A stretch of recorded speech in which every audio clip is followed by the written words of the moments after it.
Rehearsals. How long did it take to remember all of the words and lines? We like that question. How long? Well, we got the script mid-September, but we didn't start rehearsals until about mid-November. So we had, a few weeks to really be off book, like know all the lines. But we got to rehearsals and I think we're all like, oh, we know most of it, but not all of it. So, yeah. 2 days for me. Yes. So how is the story or influence of Lady Death conveyed in Russia? What inspired the story, you mean, or? No, because it's a true story. It is. How is the character, or how is the person conveyed in Russia to these people? Like, how is it? How is she who? Ludmila. In Russia, how did she proceed and how is she portrayed? Ludmila Pavlichenko is a hero in Russia, and I didn't know so much about her up until 2 years ago. So I learned about her story from the movie, and then my friend in Singapore actually approached me and asked why don't I write a story about her being originally from Russia. But it wasn't just about her at the end. It was more about people at war and their transformation, also about feminism, but then we brought it to Hong Kong, and then obviously when I was writing it, there were no protests in Hong Kong. But then when we started rehearsing, it was all like, wow, okay, that's really interesting. How It was every night, actually. it was every night, like war, for them to come to rehearsals. So, yeah. Did I answer your question? She's a hero in Russia, Yeah. Sorry, I have a big brain. Yeah. Why have you decided to show this performance about this Ludmila Pavlichenko only about her personal life, not her professional life? We just know that she killed 309 fascists, but we don't know how was it, and there was no influence. It would take another 2 hours, would you say? No, but I'm more interested in a human element rather than her heroic endeavors. Yeah. And I think the movie does that.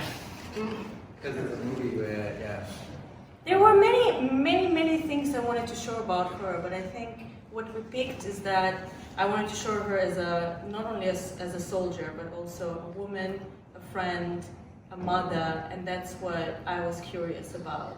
There's so many sides to all of these characters, and they're so multidimensional, and we want to see that there's nothing right or wrong, there are no bad or good people. There's so many layers, and everybody has their own reasons. So, yeah, I was more interested in your human side and personal life. I'm really curious to know what was going through your head when you were writing, and what's going through your head when you're acting, when you're doing the dream and the dance. Yeah, well, Footloose is going through your head most of the time. It wasn't really what we went for. You go first. Well, I didn't write the dance sequence. It was all director's idea. Very moody. Yeah. The stage direction says nothing about Raining Blood, Mulan, or anything.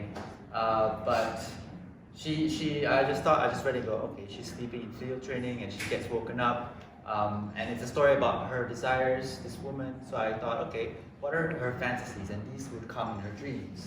So I guess this is a good moment to kind of bring the play to a different world and go inside of her head a little bit more. Because we're hearing what she's saying all the time and what she's doing. But I guess in going into a dream sequence, we can really see fantasies in a bit of an absurd way that is closer to the truth of what a person wants to feel. And the choices in music was because, I mean, as you can tell, we're not going period with this. Because it's a much more universal story.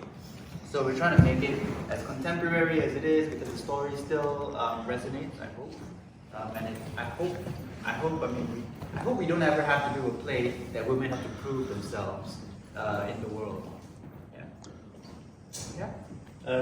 So how hard do you have to train for those fight sequences and those physical movements? It's a very good question. A lot. We practiced a lot. Hyrule really pushed us. Can we tell them the Yeah, trick? sure. Yeah, okay. There wasn't actually a lot of push-ups or burpees involved, but a hell of a lot of sun salutations. Actually. And Muay Thai that's not a joke. We would start every rehearsal with sun salutations, starting from a low tempo, going much faster, though I think we would debate that part. we were instructed, you start with so slow that it's barely movement to, what did you say? Hyperspeed. I think we found something close to hyperspeed tonight. It took us that long. Yeah. I started rehearsals with different kind of warm-ups. I mean, I train in mixed martial arts. So I train them in Muay Thai, wrestling, and I did have some military moments where I say, shot 20. Or like, and then they weren't doing it right, so I back to 0. Yeah. So I was quite tough on them. In rehearsals, by the end of rehearsals, they were really like It was a very demanding process. Yeah. Very exhausting. It was 3 weeks of rehearsals. I mean, Plus the intensity of the script, I think, props to the actors. That's seriously. amazing. okay, one last question before we all go. How did you select the cast? Well, I had a clear idea of how my characters, had to look like and sound like, of course. And I actually wrote this play for me to perform, actually. But then I found out that I was pregnant, and that was happening. So, but I'm really glad that I found my cast, and I'm really proud of them. Basically we were auditioning for a few months, and many actors came, and we selected the best.